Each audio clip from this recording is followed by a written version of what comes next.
All right, Slick. So what are we covering today in terms of years? Ooh, excellent. Let's do it.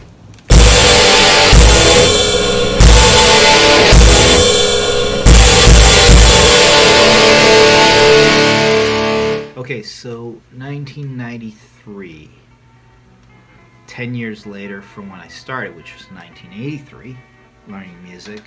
1993 was a very transitional, difficult year. I would say that was probably one of my toughest years so far. Musically, with life, everything. It was one of those moments where I was like, what am I doing with this, with music? I didn't know where my guitar playing was going to go. Songs I was writing weren't that great. Do I play covers and I try to play in a band, or do I just keep exploring and writing better songs? So it was a very tough year in that respect, and just trying to figure it out, essentially. So that was huge, and then at the end of the year for 1993, I made some decisions that I said, one, I didn't do drugs. I never did drugs, never bothered, didn't want to, wasn't interested. So that was never an issue on my end. As for drinking, I could see something was going to go on with that, and that was going to get worse. It was going to get to a place where it might not be good, and I get very obsessed and possessive of things, so I could see that that's where that was going. So I said, no, I'm not doing that. So 1993, at the end of the year, that was one of those moments where I said, no, I'm not doing that anymore. And I was going to also just focus on music. Music was what was saving me, and music was the key. That was the path. And even though it was 10 years later and I didn't feel like there was anything really happening big with music, I did see that if I stuck with it, I'd be able to make it. I'd do it better. I could make things go better with it. So it was one of those decisions you make, and you say, okay, let's keep moving, and let's make that happen and see where it takes me. In 1993, one of the things that came out that year album-wise was Kiss Revenge. So the last album that Kiss put out, the couple last albums Kiss had put out before 1993 were, they were okay, but they weren't what they were in the past, from early 80s to the 70s. But Revenge, when that came out, I remember this was in August, around August, I guess. It was summertime when I was listening to the album, and it was a cassette tape. Remember cassettes? Okay, so cassette tape. I put it in the car, and I'm going, holy crap! It was like they're back.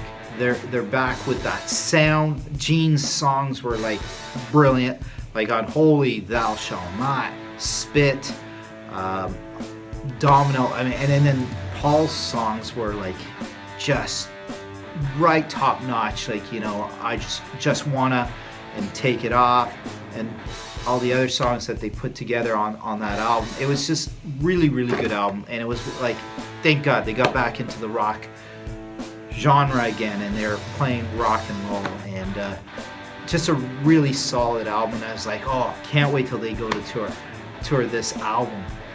That's another episode.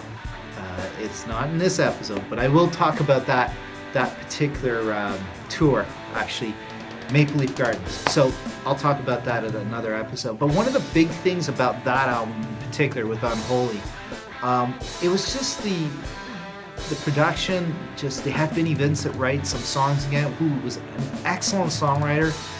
Probably not the smartest tool in the shed in terms of handling himself and business-wise handling things like that, but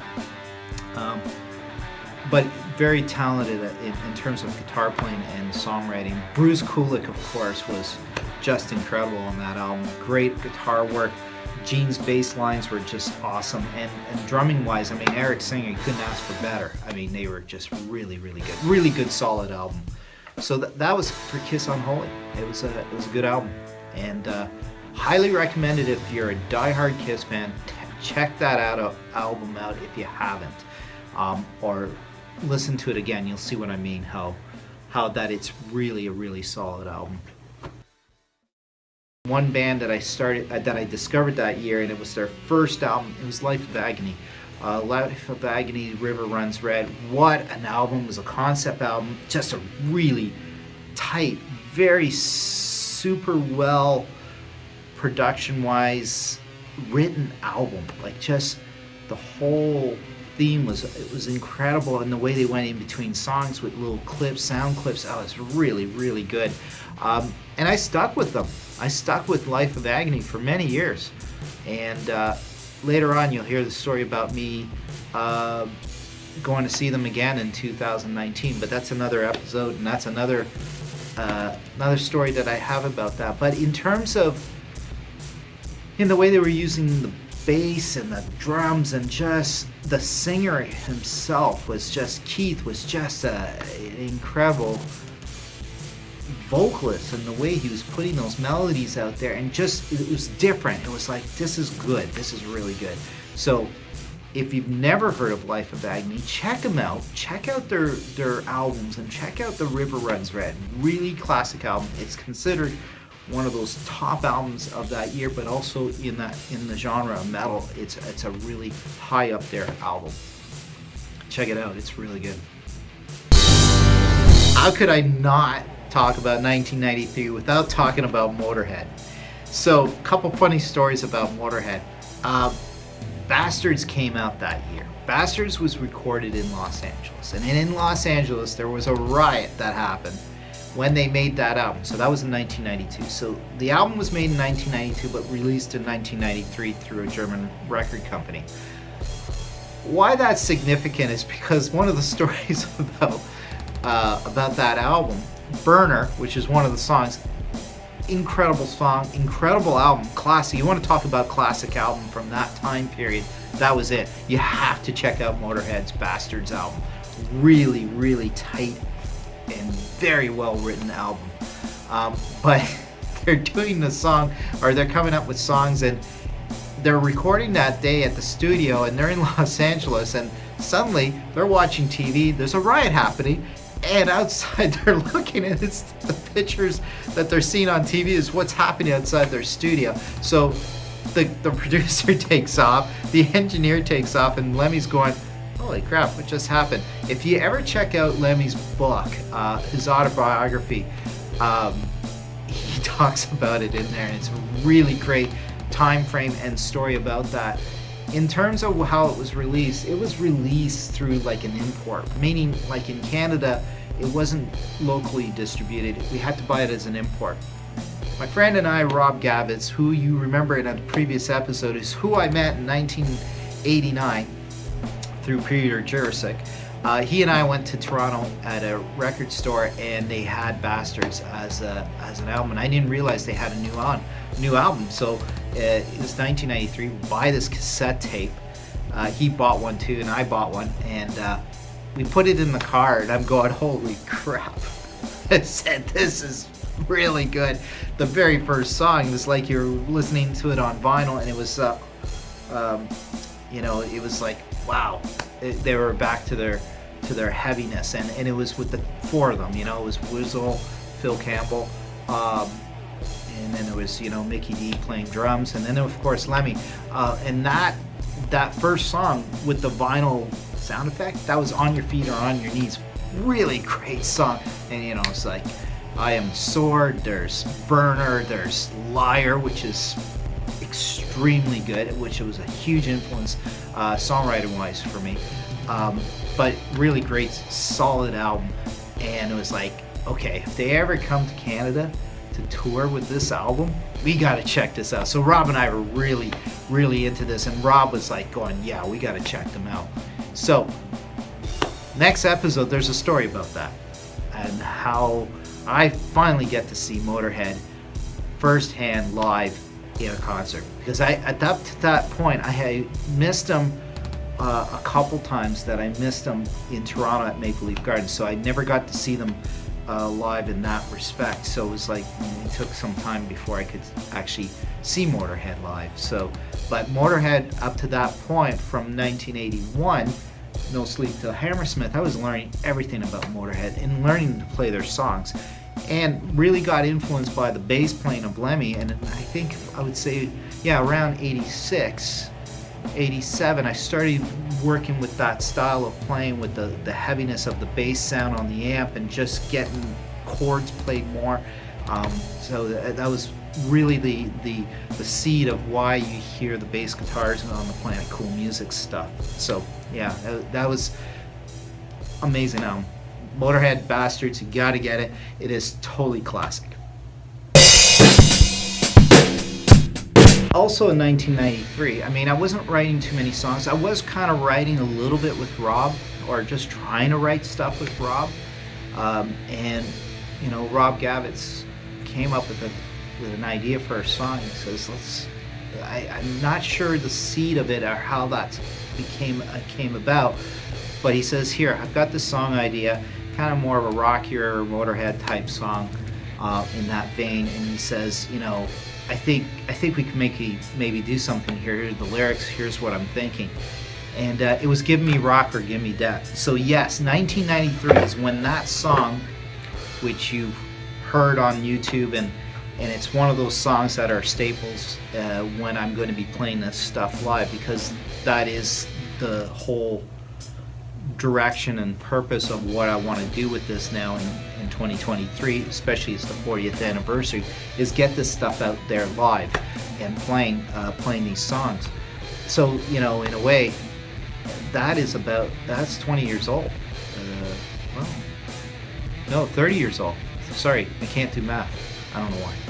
Can't do math. It is 30 years old. And Gimme Rock, Gimme Death went through a lot of different versions, and you'll see Rob will have his version of how that song and what he was envisioning on that song.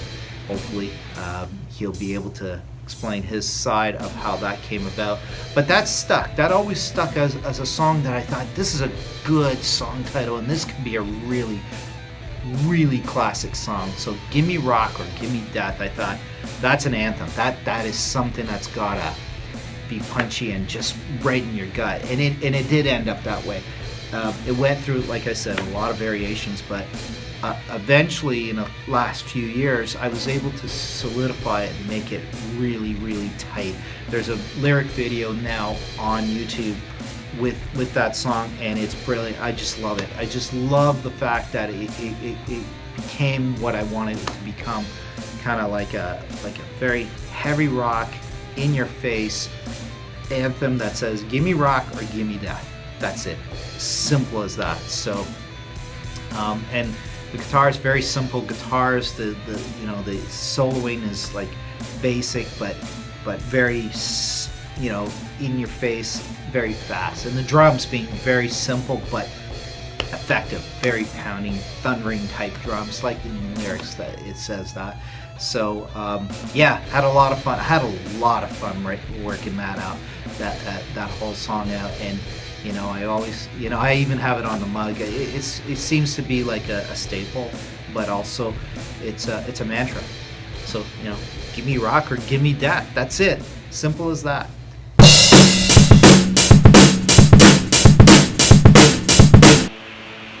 You know what? 1993 wasn't a great year for music. There wasn't really a lot of stuff coming on, and tour-wise, there wasn't really a whole lot of tours happening that year. So it was kind of a tough year for music, and I would say that mostly had to do with, you know, grunge becoming popular and then just taking over on the whole. They were more focusing on those bands, and a lot of bands were getting, you know, turfed really. But the Clash of the Titans tour was great. That was with Slayer, Megadeth, and Anthrax, which I saw, and that was great. And I didn't know why they came up with this tour, but it was great that they did, because I got to see Slayer, which was amazing. Slayer is, sound-wise, live, probably the best sounding live band ever, in the sense that their sound guy gets it. They get how to mix and how to make those sounds live really work well, especially with the drums and the guitars. Oh my God, the guitars were just so well mixed and so well done. I mean, those guys just knew how to play their stuff really well. And the same with Megadeth. Megadeth was always great live. I've seen them open up for the Painkillers tour with Judas Priest, which was awesome. The other thing too is they had Anthrax on there, and Anthrax has always been a huge influence and great band. Sound-wise, they weren't always perfect live. Not in their playing, but in the sound. I don't know, for some reason their sound guy didn't really mix very well sometimes. You couldn't really hear it all that well in Toronto. It was loud, but I don't think they mixed it well. In my opinion and in my recollection, could have been better mixing-wise. But I do know the drums were great, and just really solid drummer too, and everything was good in that respect. And the set list was great. But yeah, Anthrax always been great in that they were funny and they had a great sense of humor. So that's my story of Clash of the Titans. A lot of people got kicked out in Toronto as soon as Slayer came on. People got just kicked out and they came back in after, bought scalper tickets probably to get back in. But cops were kicking people out because they had the mosh pit, right? So it's like, and actually, as a matter of fact, Alice in Chains opened them up on the Clash of Titans tour in Toronto. Alice in Chains opened up. They weren't too bad. We were outside because we couldn't get in right away. They were so backlogged and letting people in. I think it was security. Security was just taking their sweet time, so that was unfortunate. But, oh man, once you're in there and you could hear it loud and clear, it was awesome. So it was a good tour. Good memory on that one. Probably the only show I saw in that year. So there you go.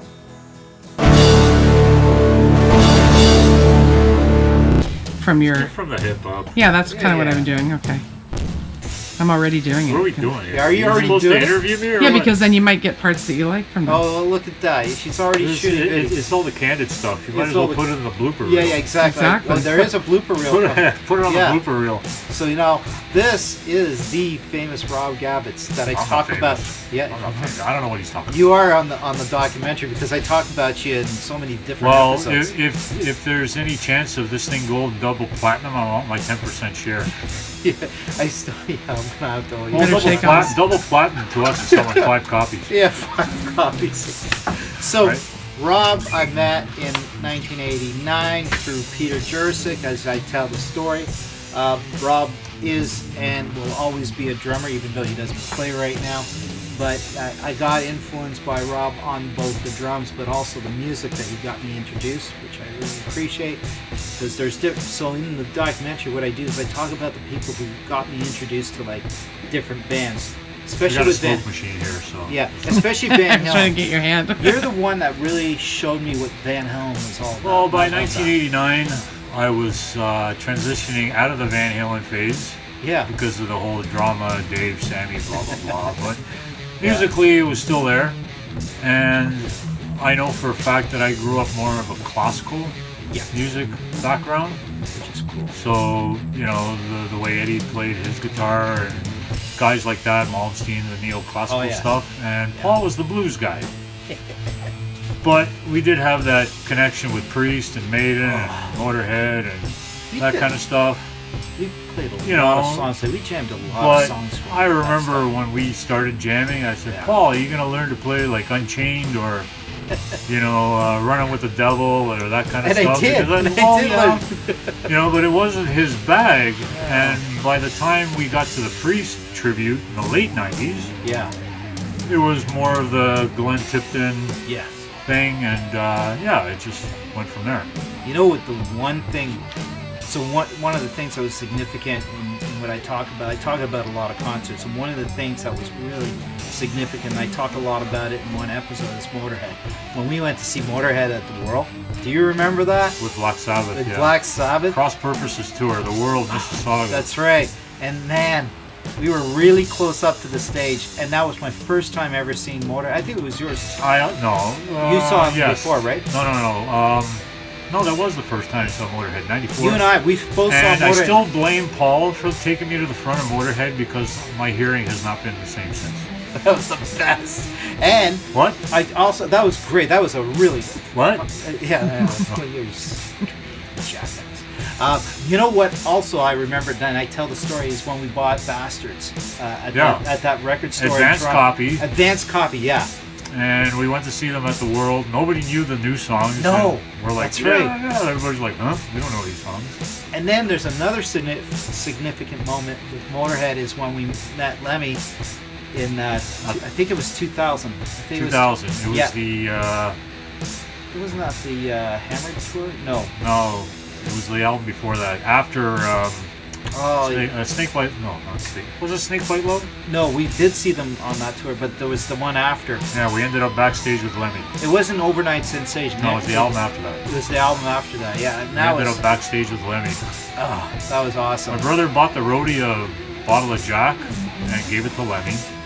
And then I remember when we got backstage and the roadie said, "These are the guys that bought you the Jack." "Oh, you're the bastards that gave you that stuff." And he was cool. He was a cool guy to me, man. And the band, Mickey. Yeah, We Mickey met D. Mickey D. The tour before. The tour before in the parking lot, too. That's right. Anyway, But all throughout, the whole time knowing Rob, and still know him because we're right here right now, is the drumming. It's like he's the one that really showed me like different aspects of drumming and what actually being, because there are people who talk about drums and they've never played.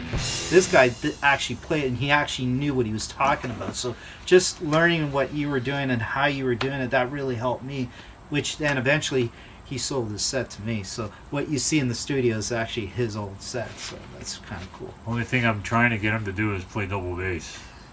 It's coming. It's coming. I've got to get the pedal. Some people can't manipulate both feet and both arms. I think I can try. But, And I mean, I'm not like a Dave Lombardo double bass, but no, but you were good I at it. can keep my pace. Yeah, you were really good at it. So Yeah. the lyric writing in the early '90s, when we were concerned about the metal scene in the early Yeah, 90s. that's right. That's right. So Yeah, you wrote a lot of good stuff. I was just kind of transitioning because the metal scene was kind of dying in the '90s. I said I got to try something else, and I wrote a lot of lyrics, and I thought we would do something original. Yep. But it didn't happen. I gave you my stuff. You can do whatever you wanted with And it. he did. Which there's one particular song.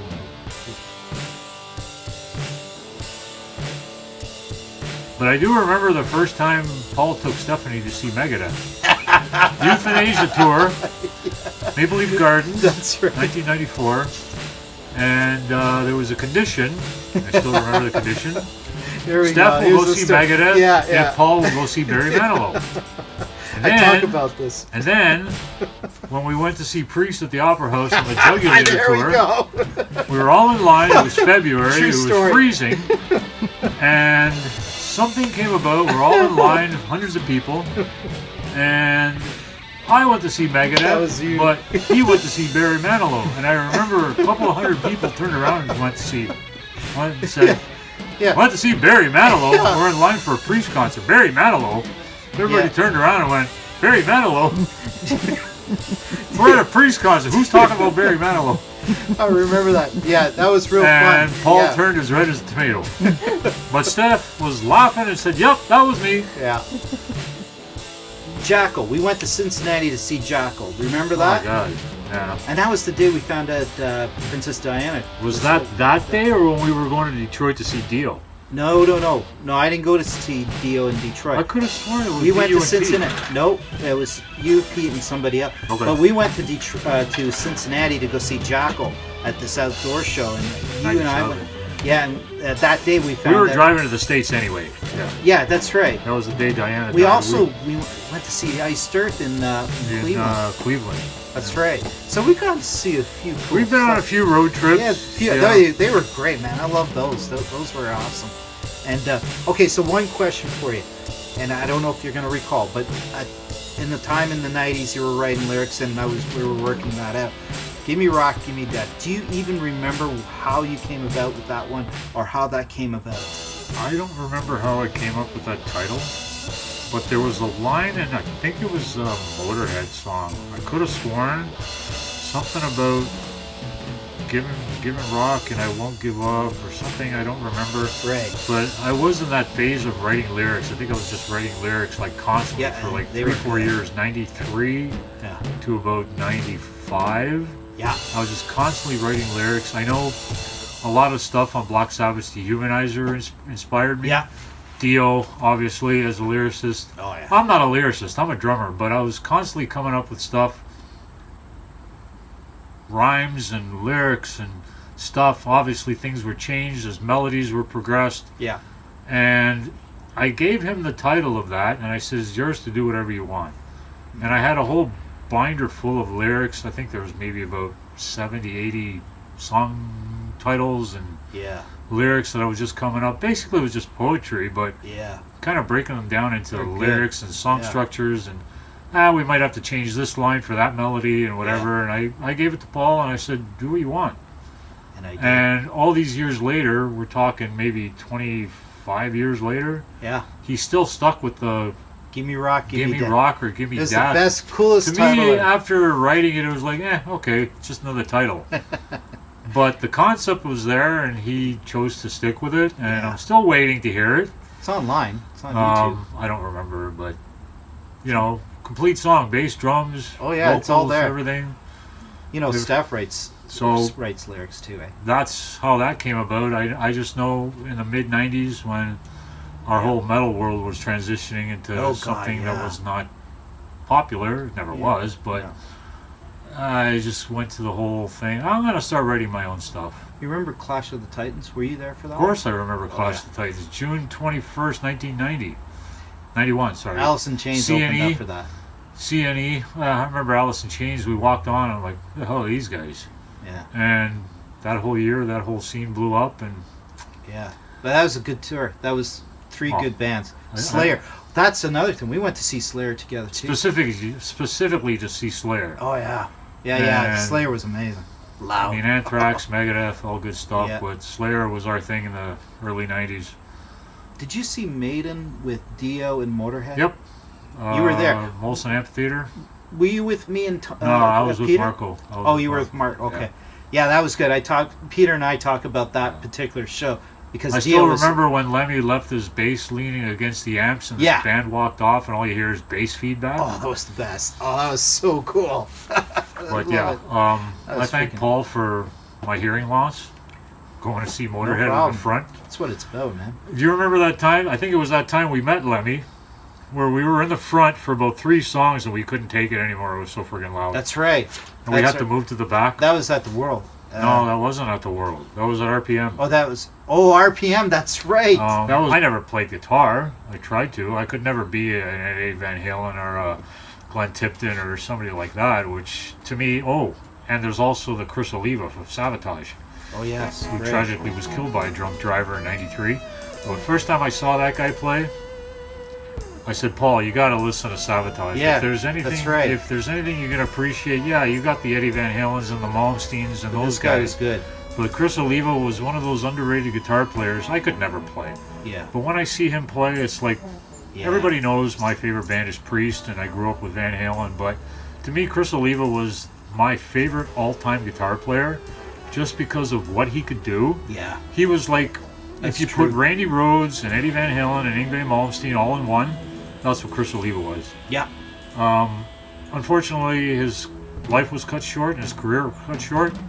And I still remember when I told Paul, when it was on 97.7 that I heard that Chris Oliva had tragically died. Still kind of hits me emotionally, all these, 20, oh my God, 30 years later. 1993? 93, October 17th, 93. Wow. Okay. Coming up to 29 years. Yeah. And it's just, I hear stuff like Gutter Ballet and Paul the Mountain King and Fight for the Rock and Power of the Night. Oh, yeah. I hear this guy play and I said, Paul, you got to hear this guitar player. Now, I don't know how much of an impact he had on you, but as a band, Savatage, they were one of those bands that took when I heard Paul of the Mountain King in 87, basically a couple of years before I met Paul. Yeah. That's when my whole aspect of classical music introduced into metal which is what Trans-Siberian Orchestra, Yes. which everybody knows, Yeah. transitioned into in the mid-90s. Right. So that came from Sabotage. Yeah. You listen to Hall of the Mountain King and Gutter Ballet and that kind of stuff. It took my music appreciation to another level. It was just like, this is what it could be done away from just the, like, don't get me wrong, I mean, the guys like Angus Young and those kind of guys are great at what they do. Yeah. But just something with the classical aspect of what Sabotage did in the 80s. And by the time I met Paul, that whole aspect of that style of music, which is now considered European power metal, Yeah. bands like Halloween, Yeah. Keeper of the Seven Keys, I mean, everybody knew I That's a Want good Out one. and Dr. Steen and all Yeah. that kind of stuff. But Sabotage just took it to another level, and that's where my appreciation of classically introduced metal, of what I listen to now, Yeah. with the whole, there was that Nightwish and Primal Fear and Hammerfall and, Yeah. even Rhapsody back when that first started. Oh, right. Sonata Arctica, that Yeah. kind of stuff. But there was also Accept and the Yes. Scorpions and that whole Scorpions, yeah. European thing. Yeah, that's right. And that's where I transitioned to, where Yeah. Paul was a little bit more stuck to the American stuff. So we brought two worlds together, That's basically. right. That's true. The European classical Yeah. influenced metal to the American blues influenced metal, and Yeah. we just kind of took it from there. It was basically two guys from different worlds, but united in one sort of genre, I guess. Yeah. Now it's branched off to Totally. all sorts of different things, but essentially it was our love of the classic metal stuff. That's right. No, it's true. Be it Maiden, be it Priest, Oh, be yeah. it Motorhead, AC/DC even. He was more the Kiss guy than I was. But, we did do Yeah, Deuce we and did. Cold That's Gin right. and Yeah, stuff. I that's played right. my version of it. There's a little bit more double bass. What are you doing? There's no double bass there. I don't care. It sounds good. Go ahead. Okay, so 33 years since '89. You were my best man at my wedding. Influenced me on what drums were all about and musically, and I still keep going. And it's still good to be friends with the Rob Gavitz that I know. So keep going forward on your path and going where you're going with going to Croatia and all that. And yeah, thanks for everything. There's a place for you when you come there. Basically. Hear that? But we have it on video now, so there you go. There's no excuse to not to come now. Yeah, there you go. I appreciate that, man. And thanks for all the music. All right.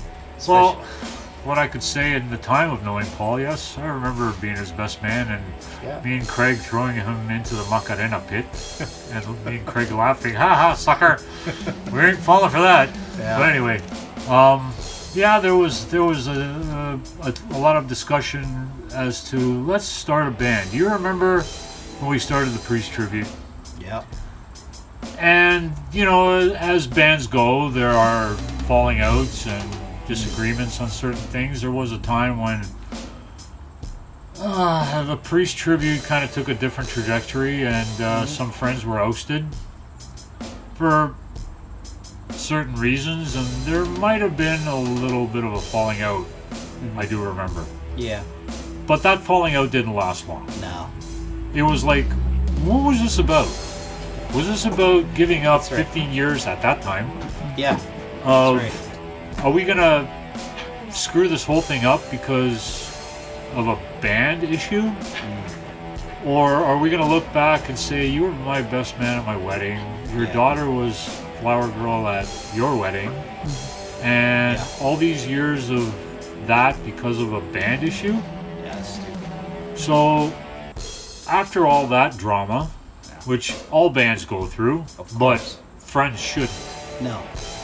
So there was a reconnection, and it's been, hey man, let's just live our lives. That whole era of our friendship, yes, we do acknowledge Yeah.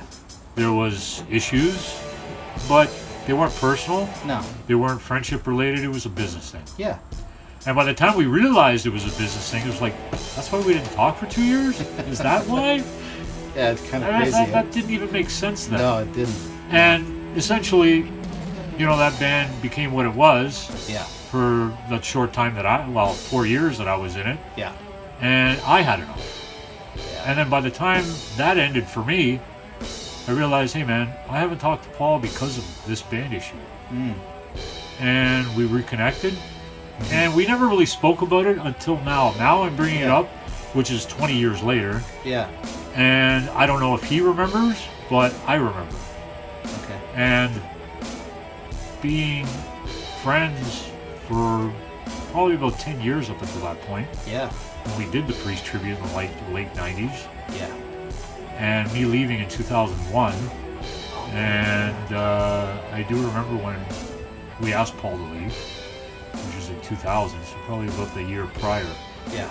And then when Dora was born, Yeah. and everything kind of, you guys had your daughter, you had to move on, got a kid now. Yeah. I'm not married, you are, you got your thing going on. Yeah.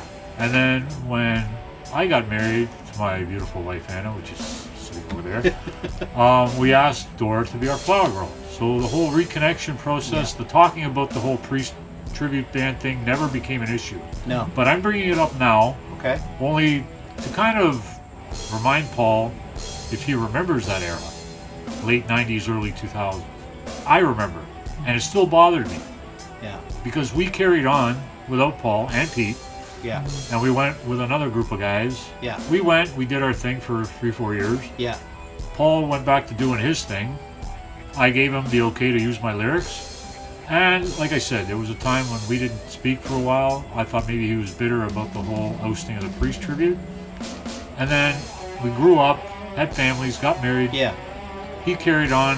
I was in and out of bands. I was like, Yeah. but I gave him the okay to do whatever he wanted with my lyrics. I gave him everything. And here he is still doing it. I sold him my drums. I don't play anymore. If the chance comes up, maybe I'll think about it, but it's got to be the right people. He's doing his thing. And Yeah. All good. glad that my stuff that I wrote 20, 25 years ago is still alive and kicking in his mind. To me, it's a forgotten era. Yeah. But I gave him the okay to do whatever he wants with my lyrics. And it came out great. And there was that transition of friendship and ousting Oh, and yeah. this and that. And It's why? life, right? It's Why? this It just happens. Life. It was nothing personal. No. It was bands. You know how bands are. So and so, blah blah blah. There's bad blood between these people, Yeah. and then years later, you think, well, The why? experience and the experience of that allowed Well, me that to. was the other thing. The experience. Yeah, it just allowed me to decide, and I talk about this in one of the episodes where I decided that I wanted to really move forward with my own stuff and really explore more of what I could give, and that just gave me that. He liked my encouragement. ideas, so obviously I did something That's right. right. If it worked That's for him, right. didn't work for me. But Yeah. hey, here they are. Do what Yeah. you want with them. No, this is good. Well, all good, man. And if the album goes double platinum, I want my 10% cut. Okay, all right. We'll negotiate that. Yeah, there'll be a. Thanks, Rob. I do appreciate this. I really appreciate it. This is gonna be really good. Like I said, it's amazing that's carried on 25 years later. Yes. Like, what? You're doing what with my... I don't even remember It's writing just that. the one song. It was Okay. like it was the one song, and I just freaked around with it, and just whatever. It worked out great. Think But it's written on your hat? No? nope. Oh, Heavy not rock that for the hat. rest Okay. of us. No. There's a mug that has that. Yes, we have one. Yeah, you have the mug. Yeah, When that's I great. first saw it, I was like, huh? You remember that? Oh, of course. Okay. No, I appreciate this. This is great. Thank you. And of course, onwards, right? Let's see where we head. Wherever to it takes you, it takes you. I know where my life has taken me, and, Yeah, it's all good. Hey, it's good to have a good friend for 33 years. I have quite a few friends that have been 34, 33 years, so I'm one hell of a lucky guy.